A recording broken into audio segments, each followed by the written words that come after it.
John, you asked me to make you a video about how the twin stick works in these old the Scout 90. And so first of all, remember you've got a 3-speed. What's important to remember about the 3-speed is that first gear is not synchroed. And what that means is that typically you'll want to be either at a stop or going very slowly before you shift it into first gear. If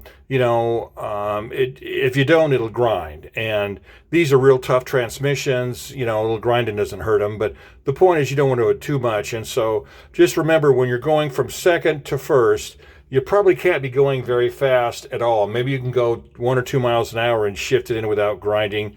But typically you'll have to come to a stop. So that's the important thing to remember about a 3-speed. On your twin stick, remember that you've got this tag on there. On the in transmission cover that'll tell you what the sticks are for. And what this does is the first tall stick, what that does is that engages your front axle. And so what that means is that right now it's in the out position. So in order to engage this into four-wheel drive, you first always have to engage your front hubs, and I'll show you another video how to do that, but you'll have to always get outside, engage your front hubs, and then what you'll have to do is you'll have to engage this lever to engage the front drive axle. The rear drive axle is always engaged, and how you engage the front axle is simply by pulling this lever down.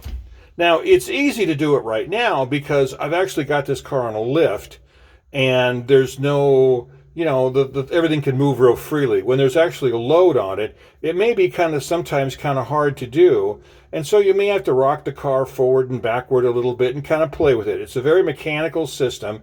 I've run this in four-wheel drive. I know it works. That's not the problem. It's just that, the stuff, the transmission's been rebuilt and, sometimes everything's kind of been put in and it hasn't been used a lot. So it can be kind of sticky. So you just have to be patient with it and just kind of play with it. It's a very kind of basic rudimentary system.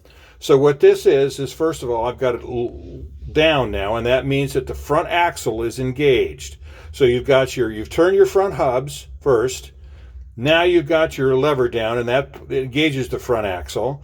And then what this other lever does is this lets you determine the range in terms of high and low. Now it's actually got 3 positions. It's got a position, I believe, up is low, the middle is neutral, and then the bottom is high. So it's probably in high now, so that'd be neutral, and low would be up there. And you just have to kind of feel them, and that's how they work. So it's just kind of playing with it, and you can feel it. So that's in the low position. There's neutral right there, and then there's high right there. And so again, if it doesn't work, you'll hear it grind or make a noise and that kind of thing. And you just have to be patient. Sometimes I notice with my other model lady, I have to actually turn it off. I don't know why this is, but I actually have to turn the motor off, shift it into either engage this front axle or not. Sometimes I need to do that to engage the front axle. Sometimes I need to do it to get it into high or low. Sometimes I have to rock the car back and forth a little bit to make them slip in. Again, these are a very rudimentary kind of system. They're not real smooth and silky. These things you got to kind of work them a little bit. So it's not fingertip easy, but it's not real hard on the other hand. So again, there's your 3-speed. This engages your front axle. So now it's engaged. Now it's not engaged. And this is your system this determines if you're in high or low range. And so right now I'm pulled all the way down, and there's low, I believe, but all the way down now is in high range. And that's as per the sticker that's on your transmission tunnel.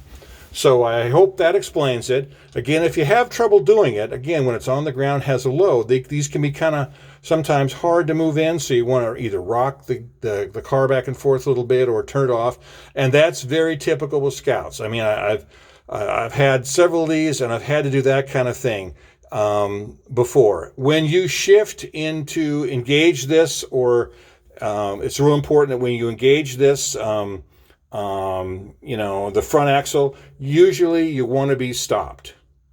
Usually, in my experience, I want to be stopped when I do it in the high low and the higher low range. I believe some people have been able to do this kind of on the fly. I don't know. I'd want to be stopped to do it, and it may be possible to do this on the fly or two. I just don't know. Typically, I stop whenever I do it. I don't four wheel that much with these rigs, so. But that explains to you how the system works.